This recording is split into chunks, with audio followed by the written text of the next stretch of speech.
TikTok မှာ TikTok လို့ပုံပါအောင်ဗီဒီယိုတွေကိုဘယ်လို download လုပ်ရမလဲဘယ်လို app တွေသုံးပြီးတော့ download လုပ်ရမလဲပထမဆုံးဖုန်းထဲမှာရှိတဲ့ Play Store တွေကိုအရင်သွားလိုက်ပါပြီးတော့ဆိုရင် search bar မှာ TikTok video downloader ဆိုပြီးရှာလိုက်ပါရှာပြီးတော့ဆိုရင်တော့ဒီမှာအများကြီးဒီမျိုးကြာလာပါလိမ့်မယ် admin ကတော့ admin သုံးဖို့အဆင်ပြေတဲ့ဟာလေးကိုပြပြမှာဖြစ်ပါတယ်အဲ့တော့ဒီမှာ TIK video downloader ဆိုပြီးတော့ပေါ်လာပါတယ် .c ပါပေါ့နော်ဒါ admin ကတော့ download ဆွဲပြီးသားဖြစ်တဲ့အတွက် open border ဖြစ်ပါတယ်ဒီလို download မဆွဲရတဲ့ဆိုရင် install တင်လိုက်ပါ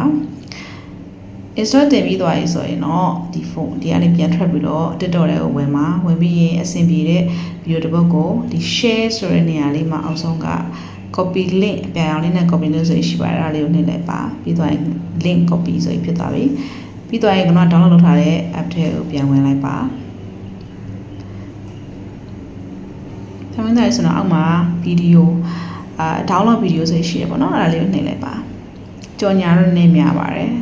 နှိပ်ပြီးသွားဆိုတော့ဒီမှာ play video ဆိုပြီးအစိမ်းရောင်လေးပေါ့နော်ဒါဆိုရင် download ဆက်ပြီးဖြစ်ပါတယ်အားလုံးပဲအသုံးဝင်မယ်လို့ထင်ပါတယ်အဆုံးထိချူပေးရတဲ့အတွက်ကျေးဇူးတင်ပါတယ် bye bye